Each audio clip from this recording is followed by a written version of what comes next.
Hi agents, this is my 6th build guide video, and in this video I'm going to be covering the final measure 6-piece classified. There's so many ways that people can roll this build, so yeah, it's your personal preference, but I'm going to take you through mine and how I treat it and what I do with it. Before we do that, I do have more build videos. If you check the description, then just click on the link in there, it'll take you straight to my playlist. I've got 6 in there at the minute, but I'll be covering all 14 and they're all going to be added to that playlist. Over the next month or so they'll be in there. So yeah, on to the build then. So first, if you watch my build videos before, we talk about the build, go through the character stats, look at the guns and show you how I've rolled it. So first things first, the final measure build, when you get 2 pieces, it gives you 25% exotic damage resilience, and then when you get 3 pieces, it gives you 15% protection from elites. And then the set 4 bonus for 4 pieces, it gives you the talent final measure, which is when in range of a hostile grenades or mortars, you defuse them and it adds grenades to your inventory. Can only happen once every 8 seconds. It's a fantastic talent to have in certain situations, and it's a build I use a lot for a very easy stolen signal flawless run. So many people don't have this build, but I can see why, but at the same time it is good for certain situations. The set bonus 5 gives you another 15% exotic damage resilience and 15% protection from elites, and then set bonus 6 gives you the talent improved final measure. So when a grenade is defused, the player and all group members within 30 meters gain a buff based on the grenade type that was defused. So an EMP shock grenade will give you skill power increase for 40% over 8 seconds. A frag grenade gives you weapon damage increase for 40% for 8 seconds, and a flashbang tear gas grenade, you get armor increase for 40% for 8 seconds. So yeah, it's not like the greatest build in many ways. It's a PvE build completely. I think I see people run with it in PvP and been successful with it, but I've based this entirely on PvE. And like I said, there's certain situations where I use this build. In Clear Sky, the old method of completing that, I used to use it a lot, but right now it's must for Stolen Signal when I'm taking people through Flawless. It's a very good build to have if you want to get that mission done, guys. But yeah, so how I roll it. So you'll notice the stats up top, I've rolled it full on electronics. I've not touched stamina, I've not touched firearms. It's gone all on electronics, as much skill power as I can, because I turned it into a healer build. Now, not everybody will want to do that. They might want it DPS, but if you look at some of the stats here, so like the damage resilience, protection from elites, it's tailored for me for a support builds, and especially with the defusing of grenades, I run it as if I was a reclaimer. I stick with my team, I put a box down, keep them alive, but I'm also picking up grenades instead of the mega heal as a reclaimer gives you. But yeah, I see it as a full-on healer build, so that's how I've done it. But that is preference, and you might think differently, which is fine. The guns I run with it now, because I see it as a healer build, this is why I've chose these guns. So on any healer build, I've told a lot of my subs this, I use a Midas, and the talents don't really matter. I've got talented on it, so if I do manage to get a kill with it, I'm getting an increase in skill power for 20 seconds by 15%. But it's this one, the Midas talent.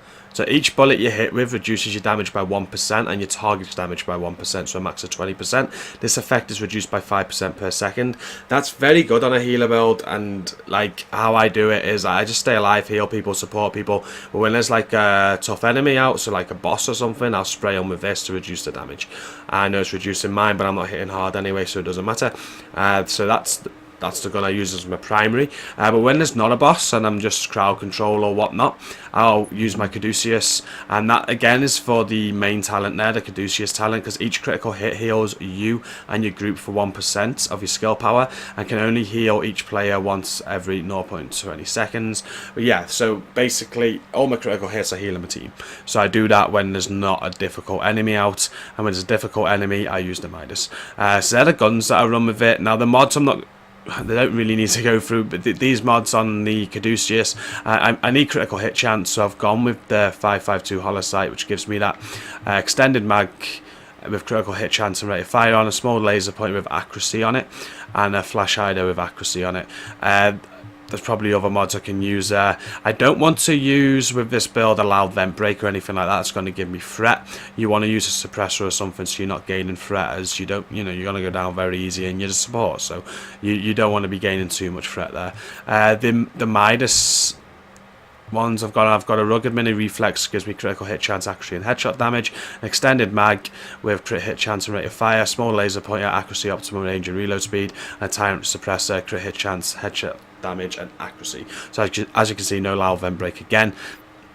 And then the pistol, you may have seen some of my other builds, I do exactly the same on every build I do. I put a low score 197 pistol on it, which reduces my overall gear score. You see at the bottom right there, it's 263. It doesn't make a difference to the build having a low gear score, and it's only that low because of this pistol. The reason I have it low is so I can pop cold-headed and predatory on it. I've not rolled this one yet, but you see I've got predatory already rolled on it. I'll be swapping expert for cold-headed. It's a tactic I use for PvP. I just do it on every build because I never use pistols, and it makes the build, well, the pistol you use on a build a bit more useful if you need it.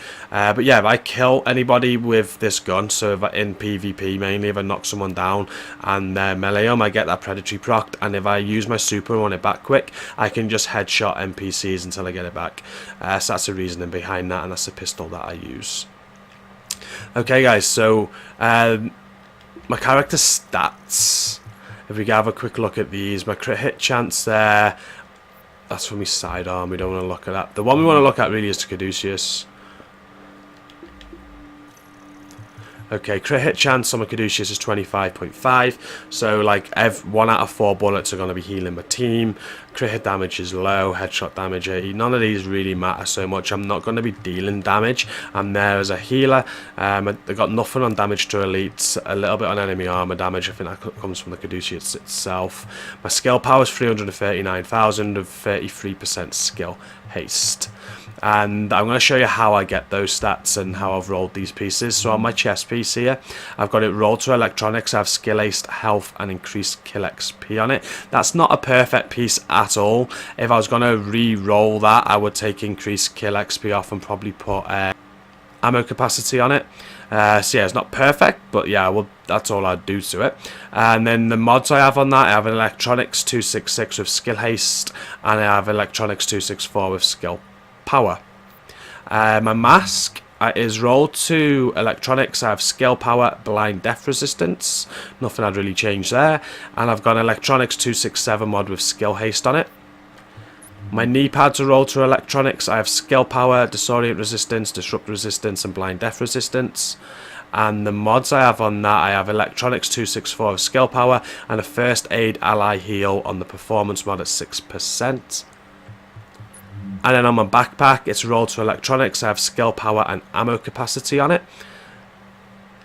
The mods on that is electronics 267 with skill haste and 2 performance mods, 6% first aid ally heal. My they are rolled to electronics. I have critical hit chance on there, skill haste at 9% and enemy armor damage. I would change them if I could. I wouldn't have enemy armor damage, I'd swap that for something else, but other than that they are pretty decent and rolled how I like. And on the holster, it's rolled to everything, and I've rolled 7% skill haste on it. And the final mod that I use on that is the performance mod, and it's a 5.5% first aid ally heal. Obviously I'd prefer 6%, but I just don't have one. And that is the build, guys. How I run the abilities, so because I'm a support build, I run it with life support station. That can change for different situations. You obviously might want immunizer or ammo, but yeah, I run that support station, and I run an overdose so I can heal. And as you can see, I've got first aid ally heals on. I'm there to heal my team, so I want to be using the first aid overdose. So they're the two skills that I use, and I've got green on. Obviously you change this to different situations. Most healer builds you will run it with a green, and the talents, which are quite self-explanatory really. I've got combat medic, so when I'm using a med kit I'm healing my team, and also the proxies. I've got critical save, I just like that one, so when I'm on low health I get that damage resistance. It gets me out of so many situations. I run battle buddy, so if I revive a downed agent to reduce incoming damage by 30% for 10 seconds for both players. I think that's very important on a healer build, unless you're going flawless. If you're doing a flawless mission with this build, like stolen signal, what I use it for, I do take that out. What I'd put in instead of that, I really don't know. I'll probably get some anything else other than that, which is preference. You know what I mean? Because you're not going to be reviving people on a flawless run.